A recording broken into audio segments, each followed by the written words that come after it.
Oh, yeah. Okay, if you want to tell the teams to start up Champ Select, then we can hop right in there. We'll see these replays continue on here. Seeing the end of the, or some of the fights from the first game.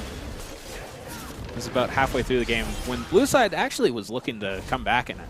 So, yeah, they're pretty strong at that point. They were trying. They were trying. They got a couple good picks off too. They did, and a couple overextensions, especially from Jamaican Banana, the Swain.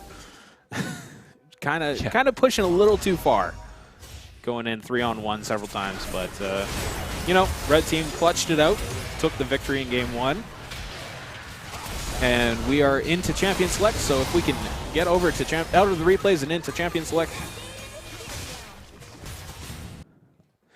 We are into picking bands and get the overlay down if we can. We do have Aphelios and Ivern. We do see that Ivern banned away again. Yeah, so they're not going to allow him to play that. He posted, I guess, in the Discord for the chat. What did he post? I think he posted his montage, or the montage is posted. Yeah, pentakill on Ivern for him. So, yeah, they're not gonna let him play it. Yeah, no. Yeah, managing to get pentakills on Ivern, that's not something you do. No, yeah, that's a significant achievement. That's a significant play. And we see the Yuumi banned out by Nundo's team here. So, yeah, they're thinking that this is going to be a high priority pick. So they had first pick last time and did choose the first pick at this game. They have chosen to ban it instead. Yeah, so definitely not, especially if they're running the Ezreal. I think that's really where the Yuumi shines, is with those mobile AD carries such as the Ezreal, where it's just that extra layer of safety that you have. Because as we were talking about, you jump onto Varus, but then Varus is an immobile AD carry, and suddenly he is the only target for everything going on in the bottom lane. Yeah, and that's gonna bring you a pretty tough time. Set being picked up here. Set, one of those champions that's been very dominant for a number of patches here. So frustrating to play against too. He gets so much health back with his W shield. Yeah, no, the grit passive from Set just gives him that extra level of tankiness. You think you've killed him, you think you've got him nearly there, and then suddenly he has a full life bar of shield. Yeah, just kidding. And the Bard coming out, we've seen, actually, I believe like 1 or 2 patches ago, Bard got some pretty good buffs, I think. Or was it nerfs that he got? Ooh, he got changed. Yet. He got changed in one of the recent patches. And I remember just being surprised that Bard existed as a champion. He's kind of one of those fringe picks that you haven't seen in like competitive play for a while. Yeah, you don't see him a lot, but when you do see Bards, they're often very effective. Bard can put out a lot of damage, and he does have the ability to change team fights with his ultimate too, which is, always a huge pickup for any team. Yeah, we were talking about the Mordekaiser locking one person out. With the Bard ulti, you stasis 3 or 4 members of their team. Suddenly you've got a free pick on someone. Yeah. So and final ban, or Kayn being picked up once again. Nundo's gonna pick up that Kayn one more time in the jungle. Yeah, run it back. Kaisa swap. Yeah, Kaisa down in the bot lane here. Pretty strong champion. Did receive some nerfs indirectly with the item changes over this last season. Definitely a lot harder to hit some of her evolutions with her old build path. So kind of dropped down a little bit in that priority in the bottom. Yeah, she's very dominant though. I do see her in a lot of the games that I play, and she's a very strong champion. So we'll see how the damage comes out, and we're gonna see if we're gonna see Celesteria on the AD or immune to defeat on the AD this game. Celesteria, previously an AD player. Yeah, and I'm a little curious about the Swain ban here, because we do have a Thresh. We saw the Swain come out very strong for Jamaican Banana last game in the support role, but I would imagine that's a support Thresh. Yeah, I would think probably it's going to be a support Thresh. I'd be surprised to see him anywhere else, but you never know. You never know. Yeah, and we get the Ornn banned away in the top lane. Don't want to deal with that big goat in the top lane. No, yeah, Ornn, one of those champions that is very strong in his own and also brings the upgrades to his armor and the team's armor, just making so much gold efficiency for that Yeah. team that does have the Ornn on it. And so we get the Fizz and Swain, definitely two of the stronger picks for red side last game, now blue side, Buddy's team. And the Aphelios, Syndra, Misfortune, Ari coming out as a ban now. And Yeah. we do see the Rubble and the Annie, which Annie got some adjustments this patch. She did. Yeah, she got a couple different changes. For people who watch LS's stuff, you may have seen him go off of how scary he thinks Annie is with these changes, because she got a big upgrade to the burn damage on Tibbers. Yeah, doubled the damage across the board for Tibbers, and then they increased the AP ratio as well, and they also increased the damage reduction on her Molten Shield, making her a lot tankier. Was it an increase? I thought they decreased the shield. No, yeah, it's an increase. It's from an 22 increase. So it's to just a straight buff. I thought it was an straight adjustment. Buff. It's a straight buff. And we do see the Maokai in the top lane. Banned away last game. That big beefy boy in the top lane, or a big beefy tree, I guess. The tree boy. And yeah, we are going to see a role swap again, too. Immune to Defeat has swapped onto the top lane. He's going to be playing that Rumble. Celesteri's popped in for this game, taking the place of Fourth Chakra, and he's going to be playing the AD role for Immune to Defeat. Yeah. Very likely we'll probably see... You think we'll see the Rumble top lane, Galio mid? No. Yeah, I think Galio mid. Yeah, for sure. Galio mid, Rumble top lane. I would be very surprised if we saw the Galio go top. Galio in the mid lane right now is just absolutely oppressive. If he manages to get a little bit of a lead in his lane, he pushes extremely fast, and then he just roams and he completely changes team fights with his ultimate. I mean, I feel like you could say the exact same thing about Rumble too, though. When he gets a lead in the mid lane as well, he does have that fast wave clear with his flamethrower, and then even just that little bit of movement speed that he gets from Scrap Shield can help roam. And obviously, Equalizer, one of the most famous ultis in League of Legends for changing team fights. Yeah, that's absolutely true. There's no ult that's changed more team fights than Equalizer, except for maybe Fiddlesticks ult. But I would argue Shockwave. Shockwave. The classic Orianna ulti that you see every Worlds. Yeah. So still a few patches away from Orianna's relevance. Yeah, I think she got touched last patch a little bit. I can't remember, but yeah, Nidalee getting big buffs this patch as well too. I don't know if people saw that. They gave her a buff on her ratio for the base damage of her spear and the max damage. So we might be seeing some Nidalees again sometime soon. So keep your eyes out for that. That would be interesting. I never thought of the buff in that context. It's been so long since we've seen Nidalee in the solo lane. She's it's kind of something you forget about.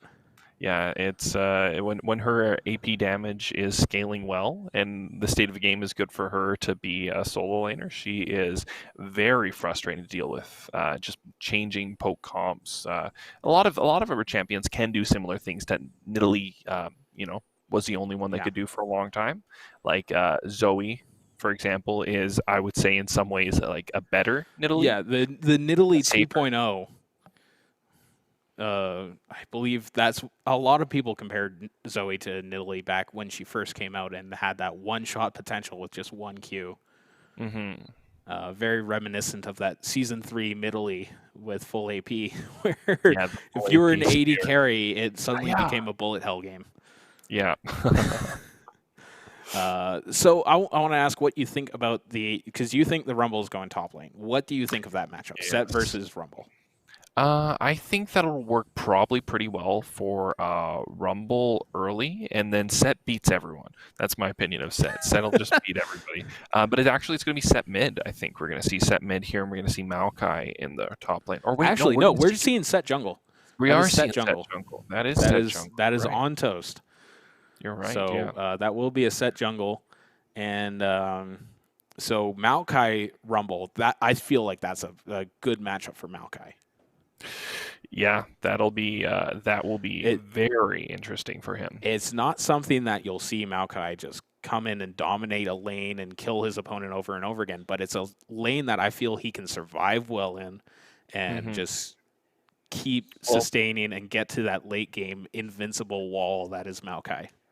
Yeah, we'll see. Mutant Defeat might be able to pick up some kills. He's got a lot of sustained damage in the lane, and does build items that really do shred tanks. So we'll have to see how that does play out for them. I haven't seen many Rumble Maokai matchups in a while. So, and then the argument is that Rumble can build things like Morello to actually keep the tankiness down a little bit from Maokai, keep that healing away.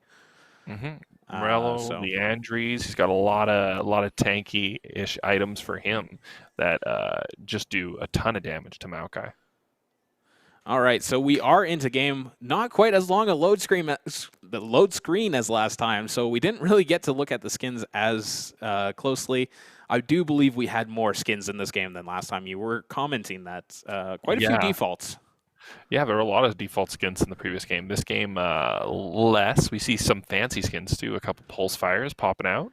Yeah, we got one default skin coming out for Rumble. And can I see another one? Set. Yeah. So default top lane and skins Galio? everywhere else, I think. I believe the Galio has a skin. I don't know for sure, but yeah, we don't see any 5-man invades this time, so we won't quite have the epic engage that they had last time of no CC. No, yeah, the old hit you with my stick and walk away. Yeah. I don't think they even managed to do that. I think it was the Yuumi got damage and that was it as she ran away.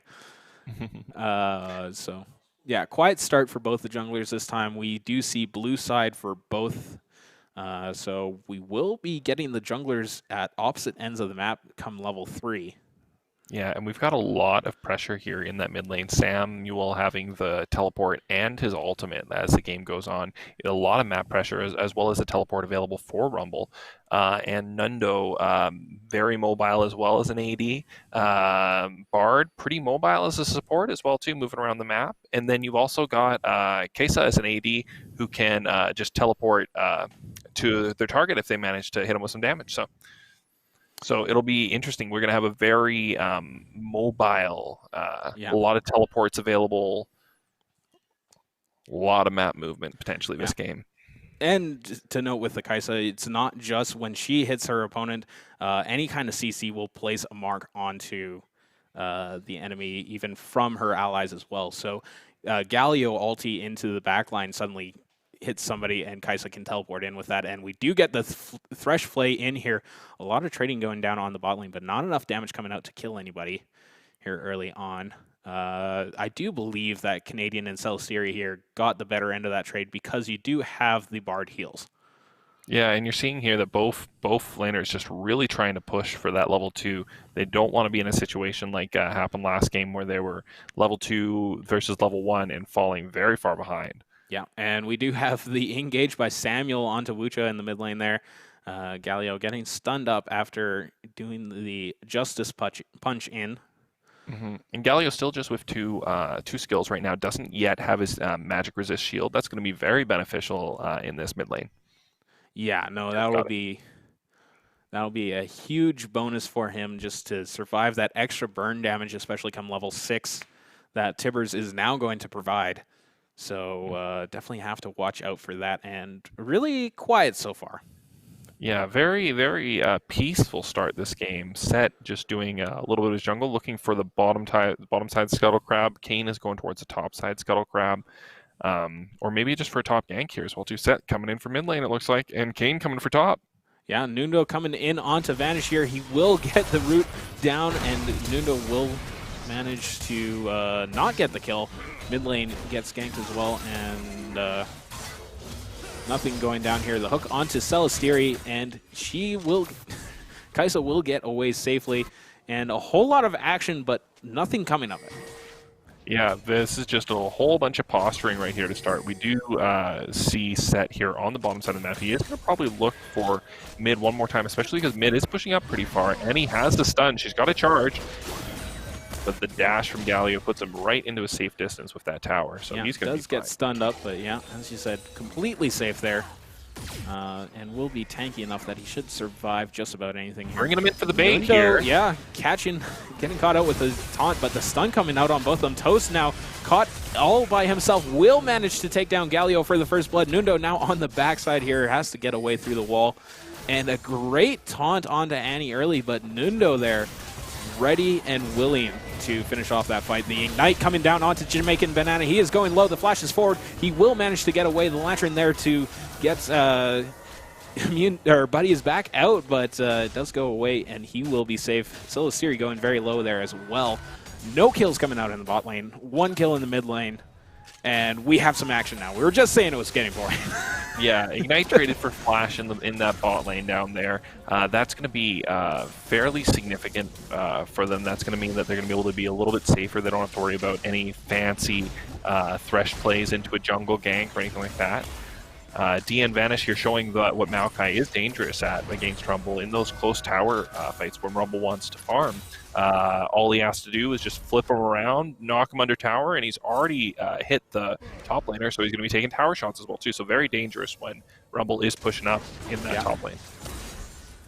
Yeah, no, immune to defeat. We do see that Maokai getting pushed in here, but yeah, again, we're just kind of going back to that slow farming game for a little while here. A lot of teams like to do that.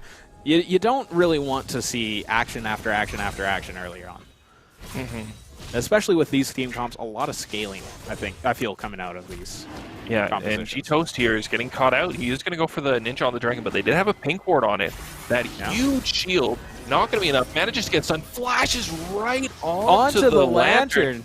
Holy cow, G-Toast, you managed to make it out alive with that? Yeah, that we definitely looked like he was going to be going down there. That was... Yeah, no, he had no rights to live there. Those were some slippery, slippery legs. Yeah, Jamaican Banana with the heroic Thresh saves. So Silastiri kind of getting pushed off the minions here. Will get slowed down. The hook coming out. Will catch on to Silastiri. The Flay coming back and taking the kill there. Jamaican Banana accidentally getting a hold of that one. The teleport does come in for Rumble here. The equalizer comes across right across both of them.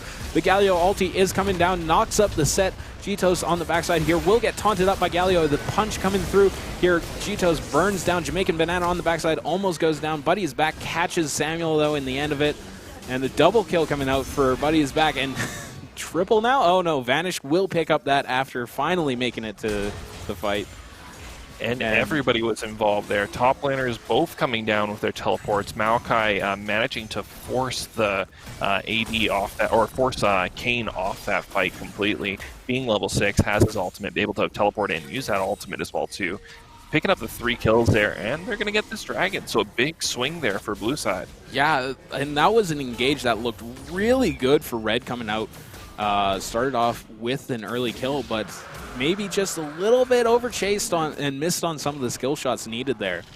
Yeah, and it's a tough one for them too, because Set is one of the best, if not the best, counter-engaged jungler. When he doesn't have to start the fight, but when he gets to, come in right after the fight's been started, that's when he's his most dangerous. He starts off that fight, Galio comes in, and Galio's still level 6, not doing a ton of damage yet, just bringing a lot of resistances.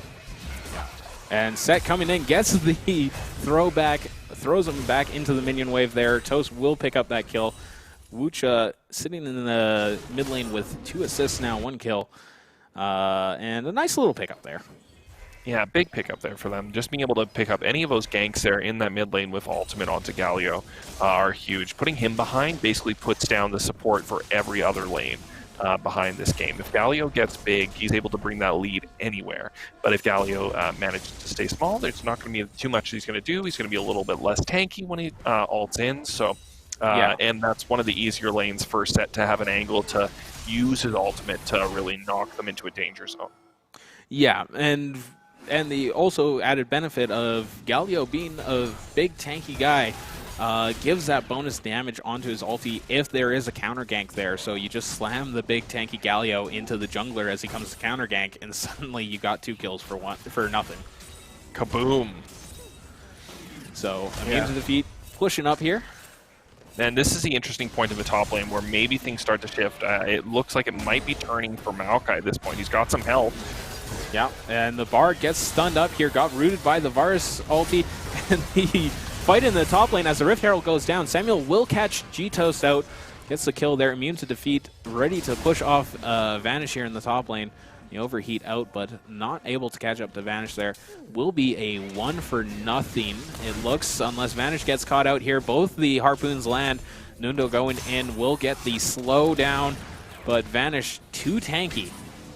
Yeah, Vanish very tanky already at this point in the game. Not with even that many items. He has opted to go for a different type of Maokai start here. He's gone for the...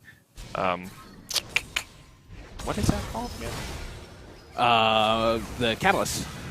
Yes, Catalyst and He's gone for the Negatron, Catalyst and Negatron, which means he's probably going to be building into the Mask this game for the MR and damage reduction from the same source over and over again, which is a great item to build against Rumble, because all his damage is coming from the Flame Spitter.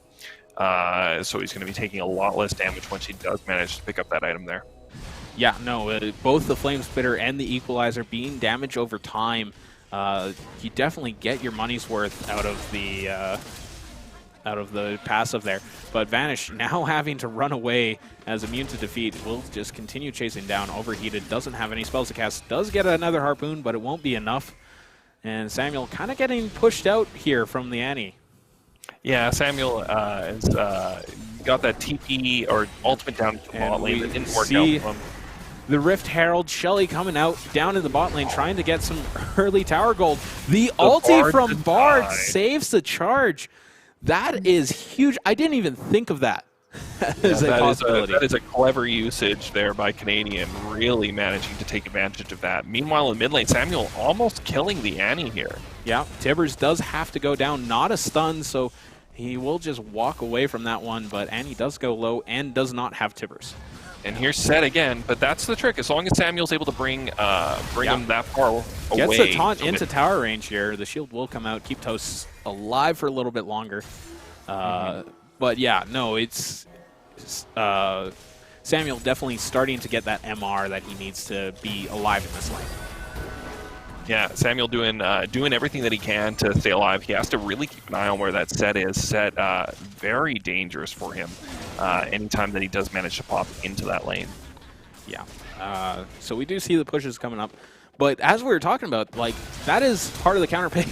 As I try to explain something, Rumble does get engaged on here. Set will be in the backside. The teleport does come out. The ulti from Maokai catching up the teleport as it lands. The bottom side, Thresh almost going down. Buddy is back, does pick up Celestiri. Canadian does finish off the Thresh in the end. Nundo chasing down Toast in the top lane. And Buddy is back, finding the Bard for the double kill. And we have so much action popping off right now. Yeah, the entire map just seems to blow up at the same time. Everyone gets into position and the whole map starts to fight. Little cheeky arrow right there at the end from Buddy to pick up the kill there. Yeah, follow Bard through his tunnel. Bard flashes a wall, and then, oh, hey, guess what? I can shoot over a wall still. So, Dragon is up. Dragon is up. I do want to make a point about that Bard pick, though, because it is something that you wouldn't think of for defending against a Rift Herald. I mean, ideally, you want to be picking up the Rift Herald, but that is something I never thought to stasis the tower to stop a Rift Herald charge. No, that's huge early. That's very, very huge. Because that is 2 or 3 plates of gold that was just denied, straight up. Yeah, no, and all that time spent getting the Herald early as well too. Yeah, and they costed death damage, too. So. But it looked like the Herald didn't take the damage from the... Yeah. So you do still have the tanky Herald down, keeping them safe, as Celestiri getting caught out by the Flay. The ulti from Bard will keep her safe, and immune to defeat now gets engaged on by Vanish. Vanish definitely taking the top side of this trade, and Dragon will go down from Toast in the bot lane while all this action is going on. The set punch comes through. The Haymaker finishing off somebody in there. So many things are happening here. It's hard to keep track of. I believe Nundo went down there at the Dragon Pit. Yeah, Nundo there looking to see if he can make it a steal, pick something up. Doesn't manage to, unfortunately. Doesn't get there in time. We do see the bottom tower going down despite Shelly's charge being delayed. Or and in that top lane too, we're seeing the fight is now started to twist in towards Deanne Vanish's favor. And he's managed to pick up he's now got his Abyssal Mask, so that's huge for him in that lane. Leandri's now on Rumble as well too. He's going to be doing a lot of damage, so it's really going to come down to these team fights and who they manage to find. If they manage to find the Varus 404, looking very scary right now, building into his sweeping item. Canadian maybe go with a catch. Yeah, Canadian coming out, finds Wucha, but does not catch him with that flash being burned here. We'll stun up the Galio, keep his ward alive for 1 second longer. But good flash, keeps himself safe, but a very good roam from Bard there. Yeah, great roam. Excuse me, from Bard. Fairly even in CS across most of the lanes here as well too. Not a huge discrepancy. Slight discrepancies in a bunch of lanes, but no massive one. Really changing the gold amount.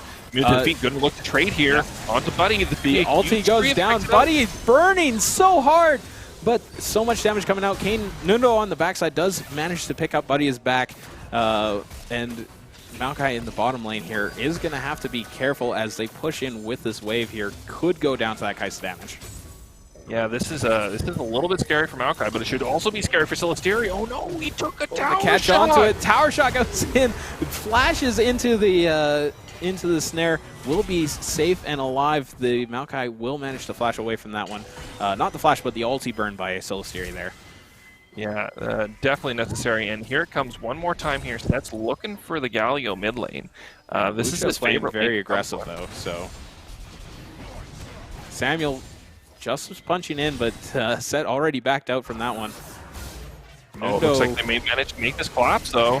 Yeah, Rumble Nundo gets engaged on Toast, pops him into the back line. Does not catch any damage there, but Buddy is back, catches him with the ulti. Nundo will have to dash over the wall and get away there. And a good gank by Toast in the end, using Galio to get himself out of a sticky situation. Yeah, and right there, Rumble managing to be in the right position, but unfortunately just used his ultimate in the top lane. Didn't have it available for any sort of re-engage there on the team. So just able to provide a little bit of moral support, a couple slows, and then he's going to have to walk away. Yeah, nice hook there by Jamaican Banana onto Nundo in under the tower there, but nothing going to come of that. And we all just go back to farming now, except for Canadian down in the bot lane, gets the snare onto Maokai. Maokai is very tanky, but that is 3 members here, and mostly AD damage. It's taking quite a while as Set will come in. Buddy is back, gets Celesteria on the backside. Vanish finally goes down to Samuel. And Nundo will go down as the Set comes in to clean up the hook. Coming out onto Samuel, will catch him out. And Jamaican Banana running down, immune to defeat here. Gets another hook. Toast will be around to pick that one up very likely here. Gets the face breaker and gets the ace. That shield, that insane Set shield. Once Set gets to a certain point, he just becomes absolutely unkillable. And you can see there with the Maokai as well too. Maokai hitting some nerfs this patch, but not touching his tankiness at all. Once he gets to that point, you have the entire team beating on him. The entire team. And he's building magic resist, and that was all the AD dealers hitting him. Yeah. Unfortunately, no champion able to build a Grievous this early on to kind of deal with him. But still, so much healing, so much damage, and just so insanely tanky. The buff really trying to affect his early game was a little bit successful, but his late game is just so powerful. Yeah, they definitely want Maokai to still be that big tank that you can rely on in the top lane, as Celesteria just caught out once again. Buddy is back unstoppable now, 9-1-6. This is the kind of Varus game that they wanted last time. Yeah, but on their Varus. Yeah. Well, no, this is the same. Oh no, this is this the opposite? Yeah, it is. Yeah. This is the Varus game we wanted to see last time, but unfortunately for the other team, yeah. No, it was was immune to defeat on that last time. That's right. Yeah, Immune Defeat was playing Varus last game. And there's been so many fights here that they've managed to take, but they just are not working out in their favor. And yeah, they're looking for a catch here in the jungle, maybe, or into the mid lane. They might have an opportunity. Maokai is far away right now, not going to be able to collapse. They do have Rumble ult. Ooh. Yeah, the Varus ulti does catch on to Kaisa in the backline, but not much going to come in of it. Celestiri taken very low early on, but Annie will get shut down by Kane. Nundo now being chased down by Tibbers. That is an angry bear. The Jamaican Banana will go onto a rampage, picking up the kill onto Nundo as he flashed in. 1-for-1 nice trade. 1-for-1. Yeah. No TP available on the Maokai for that fight as well, too. So that's the best that they're going to be able to hope for, is for these 4-on-5 type of engages. But there is a lot of disengage on their team as well, too. They're looking for an engage here. They managed to get one pick. Maokai starting to roll down. Yeah, Buddy is back, getting caught out by the taunt there. Does have to flash away. But Immune to Defeat gets dropped into his backline. And Galio comes in with the knock-up, but it's not enough to really save his team. And Jamaican Banana will hook up with Bard and catch him out. Celestiri now on the run. Jamaican Banana trying to catch up to him, giving him the thumbs up.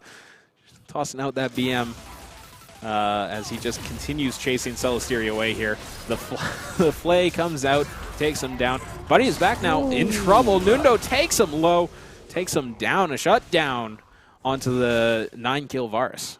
Yeah, huge pickup there for the Kane. Obviously, Kane, very strong duelist. There's you don't really want to fight him. So yeah, he's being able to put that gold to great use. Probably pick up his Black Cleaver here as soon as he bases. Yeah, goes to show you as an AD carry, even when you have 9 kills, you still explode instantly to assassins. It doesn't make you tankier. No, I mean it can, but generally you don't get to 9 kills when you build tanky on an AD carry. So that is something a lot of people don't really think of. They're like, oh yeah, I'm invincible, I've got 9 kills. No, you're not, you just deal a lot of damage. And Bard trying to get away there. I think he took that portal like 4 times trying to get out of there. Sometimes they just don't work the way you'd hope. Yeah. Ooh, trying to get the catch on. Unable to make it. Great blast cone there. Keeps them all safe. Annie's bear now chasing down Immune to Defeat and Nundo there. Ooh, Varus looking for the pick. Yeah, the hook comes out. Immune to Defeat will be going down. The taunt comes out, lands onto the Varus. But Celestiri in the backline trying to take down Jitos. Can't do anything to that set. Every time you hit him, it just makes him stronger. And blue team is just running through this game again. 29 kills to 9, 44k gold to 31. So we got less of a gold lead this time, but Buddy getting taken very low here. The ulti coming out, keeping Celestiri alive for a second, but the Facebreaker will come out from set, finish that one off, and that's going to be another ace coming out. Jitos picking up the last kill of that. Mid inhibitor going down. Do they push for the end here? I don't think so, but I think they're going to try and go for at least one more tower here. Equalizer comes out, clears out that minion wave. That should be the end of that push.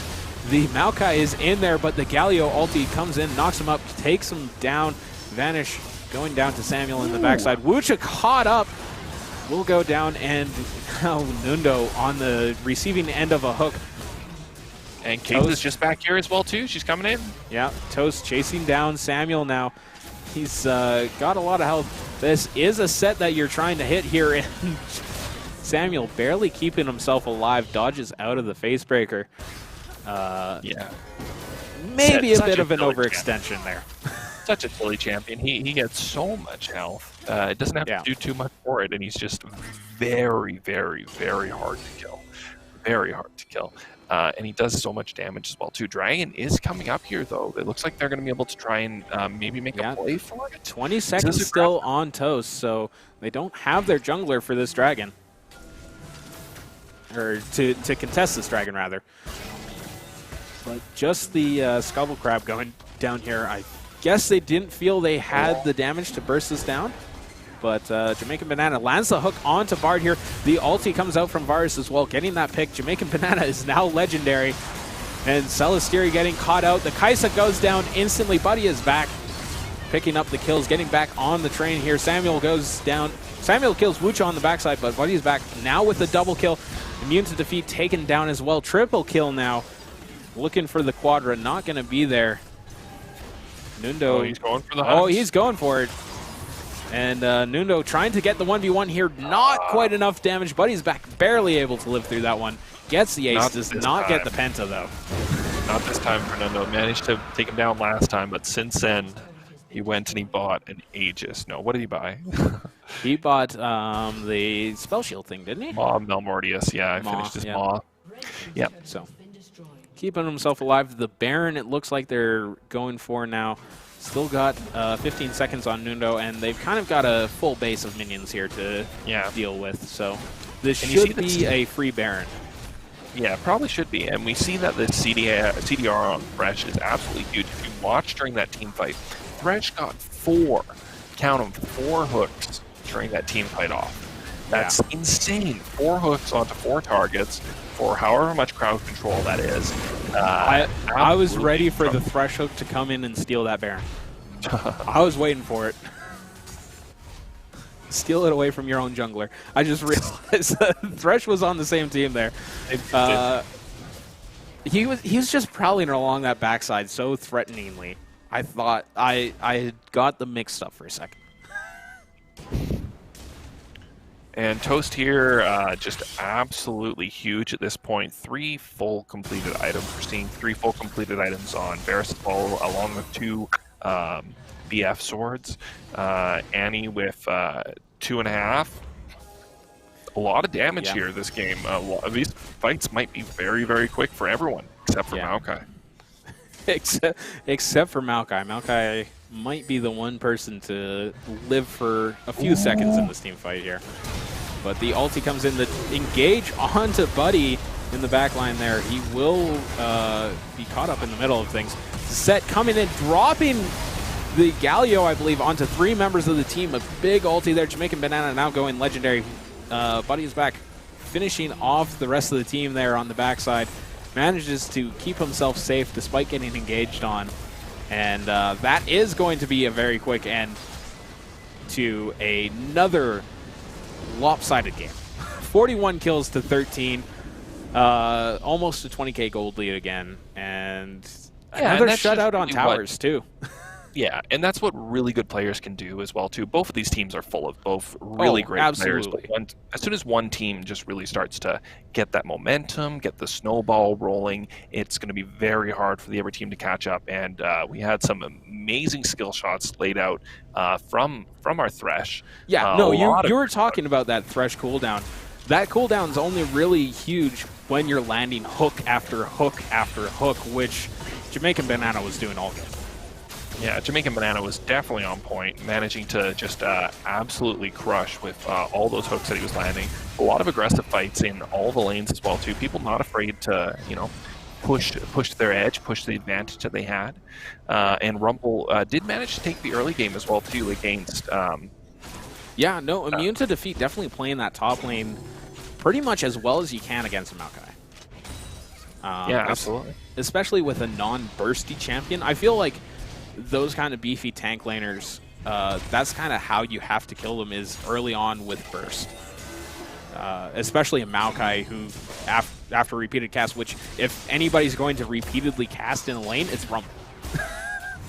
Yeah, Rumble, very cool activation from Maokai. And we're seeing that counter gank by Toast in the mid lane right now on the replay for that first blood.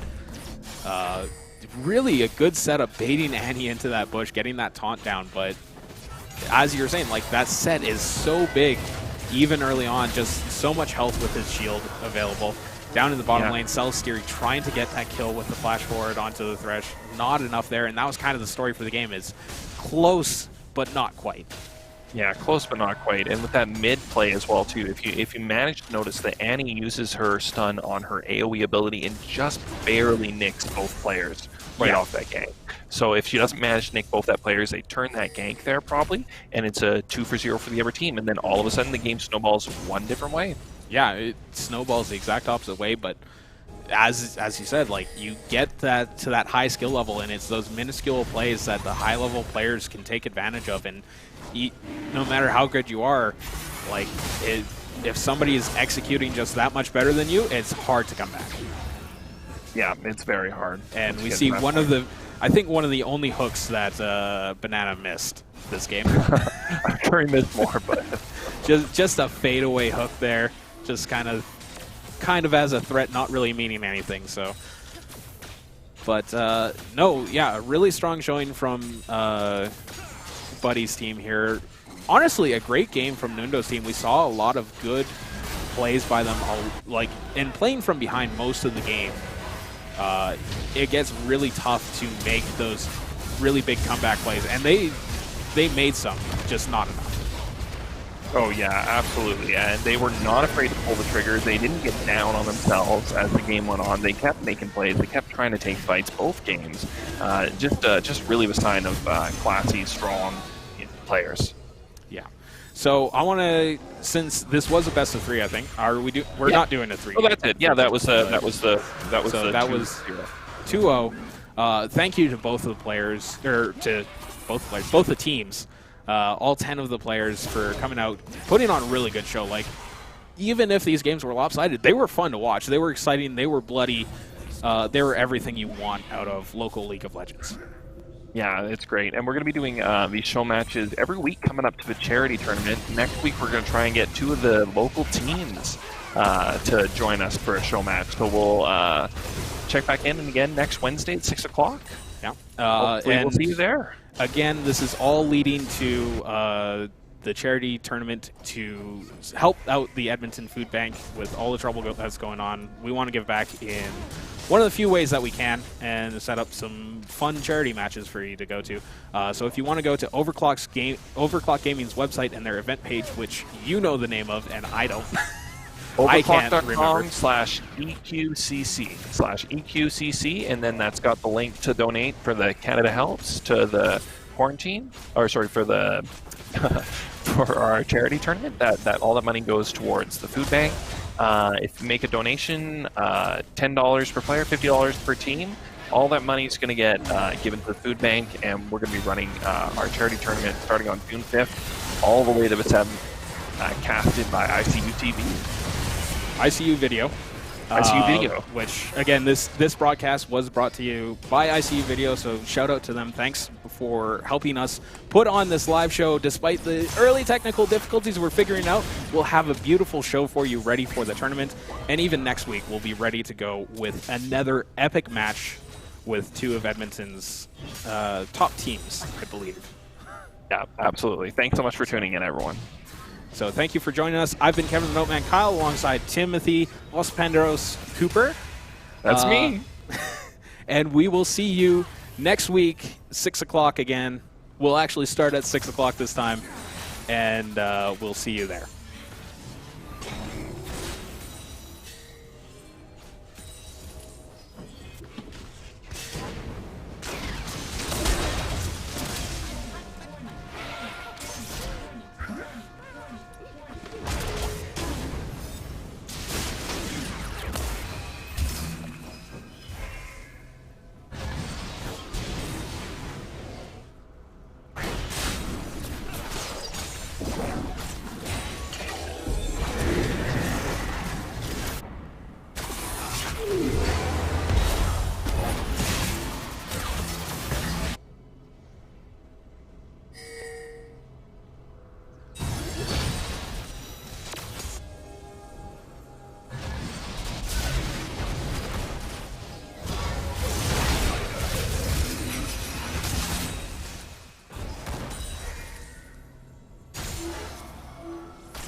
plating will soon fall.